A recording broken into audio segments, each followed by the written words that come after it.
guys, welcome back to my channel. On today's explain video, we're talking all about cooktops. I'm gonna simply explain the difference between three types of cooktops. One is the range, the other one is range top, and the normal cooktops. We'll also explain the different type of fuel, which is including gas, electric, and induction cooktops. We'll start with talking about what they are, how do they generate heat and its efficiency, to what kind of cuisine and cookware are they best suited for, and a simple guide at the end to help you choose the best stove for yourself. Check it out.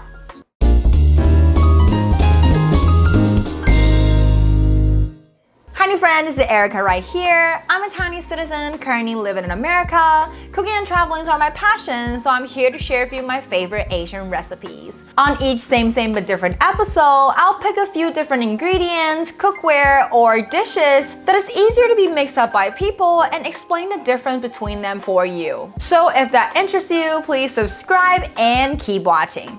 If you cook a lot, choosing the right cooktop for your kitchen is a very great investment long term and also will boost your home value. Today we're going to talk about 3 different cooktops and 3 different fuel types that you can mix match together to create the most functional and beautiful kitchen of your choice. There's a timestamp in the description box down below and also in the time bar. If you would like to skip to the part that you're more interested in, feel free to do so. But I'll definitely recommend you to watch from the beginning to end so you can really understand your choice and pick the best thing for your kitchen. There's a lot to cover today, so without further ado, let's get straight into the content. There are 3 major types of stove that you can see in the market, which are range top, and cooktop. Let's break them down one by one. If you are renting your house, you are most likely to see a range in your kitchen. A range is a self-standing appliance that combines a stove and oven in one. In Massachusetts, landlords are required to provide a sink, fridge, stove, and oven to a rental property unless your written lease says otherwise. So the range is literally the easiest choice for a landlord. Another reason why rental property love a range is because it does not require any carpenter work. All you need to do is hook it up and you're ready to go. A range can go from $500 to over $10,000, so it is not necessarily cheap or bad, but it can be the cheapest option for sure. And because the oven is directly under the stove, a lot of the time when the oven is on, the whole stove can be really hot. That means you can't leave anything on top of the stove, especially plastic stuffs. The lower oven door can also be a potential safety hazard if you have young children or silly cats. Next is the range top. A range top is the top of the range without the oven underneath. It usually has a control panel on the front edge with a forward-facing knob. If you're looking for an induction-looking kitchen, the range top will provide that for you. Compared with 3 of the cooktop we're talking about today, the range top could be the most expensive option. Consider there's no oven attached, because the range top is more durable and normally have more function than the cooktop.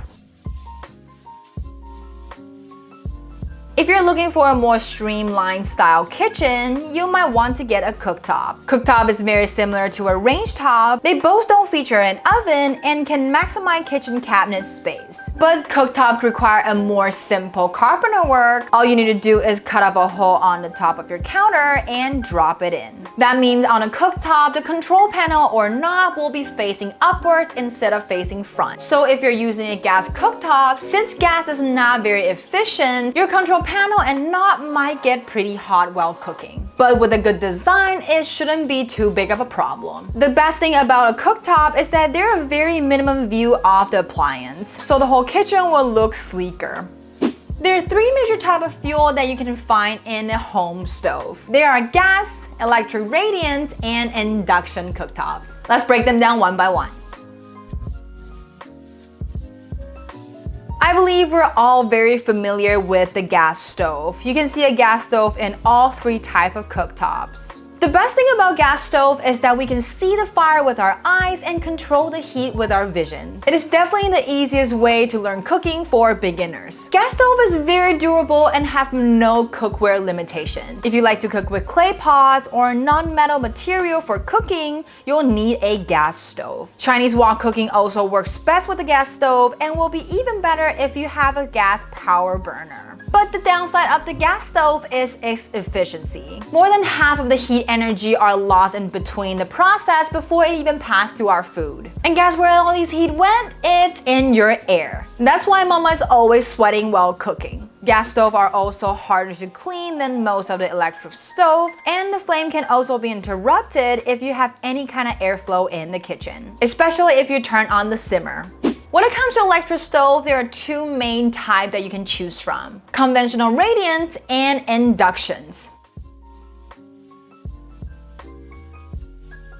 The conventional radiant cooker has a radiant heating electric coil either exposed or under a glass panel. After the coil heats up, the surface generates heat and conducts to our cookware, and then from our cookware to our food. It is more efficient than the gas stove and also have a smaller limitation for cookwares as long as the bottom of the pan can come in direct contact with the panel. As we mentioned earlier, this type of radiant cooktop also have the exposed coil and the covered coil. The exposed coil electric stove have only one benefit, which is its price. It is the cheapest option out there.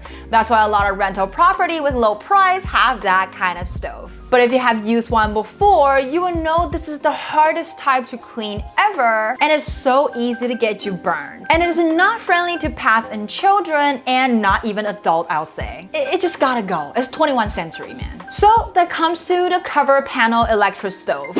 If you have a relatively lower budget, I will recommend you to get a covered coil electric stove. It has all the benefit that we talked about earlier, but it is way easier to clean, although the cooking surface is still hot right after usage, so you might still burn yourself. And now let's talk about the newest tech of all, the induction stove. Well, since this technology is invented in 1933, it's probably not that new, but consider that the market share is only around 8%.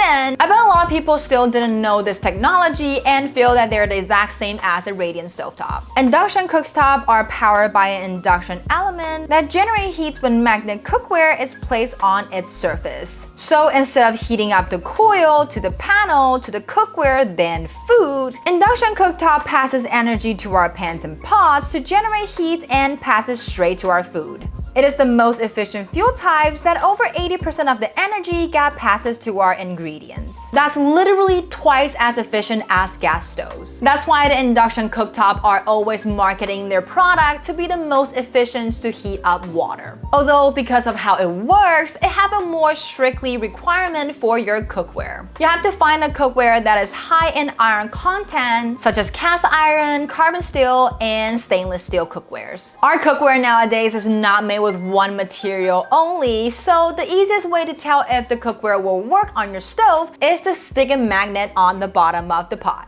As long as it sticks, it will work with an induction cooktop. If you put your pan on the stove and realize there's some metal vibration noise, that tells you that this cookware probably have a lot of material mixed in there and does not have enough iron content. The induction cooktop has a very similar heat reaction as gas stoves, but it is way more efficient and costs less energy. It is very safe to use since it's only heat up the pot, not the surface, so as soon as you stop cooking, the panel will cool down immediately. The downside of both electric stove with a panel on is that it might be scratched with your raw cast iron. So if you have an induction stove or electric stove, I would recommend you to get an enamel cast iron instead of the raw cast iron. Here is a little conclusion for you. No matter if we're talking about the efficiency, heating speed, safety, or easiness to clean, the induction cooktop are the winner of it all. But when it comes to talking about which type of stove suits you the most, it will also depend on your cooking habits and preference. If you like to use a clay pot, round wok, or raw cast iron to cook a lot, gas stove might be the best choice for you. When you're choosing a gas stove, look for the sealed burner, so your food won't accidentally fall in and get stuck. Continuous grate can provide an easier sliding surface for your cookware and require less balancing adjustment. Some new gas stoves provide a flame failure safety switch to automatically reignition or turn off the stove to prevent gas leak. If you're considering an electric stove, the induction is just way better than regular radiant. But that's a bigger investment and you also have to find the right cookware for it. If you can't afford an induction stove, you want to get a regular electric stove with a hot surface indicator light, so that you can visually see which part of the panel is still hot to prevent burning. Despite the exposed panel, electric cooktop is just way easier to clean compared to a gas stove, and is way more efficient than a gas stove as well. Whew, that was a long one, isn't it?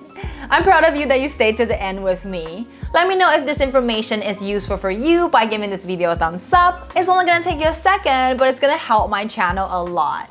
I make video on YouTube every Monday and Thursday, so remember to hit that bell and you'll never miss out. Last but not least, don't forget to subscribe on my channel if you haven't already, and I'll see you in the next one. Bye!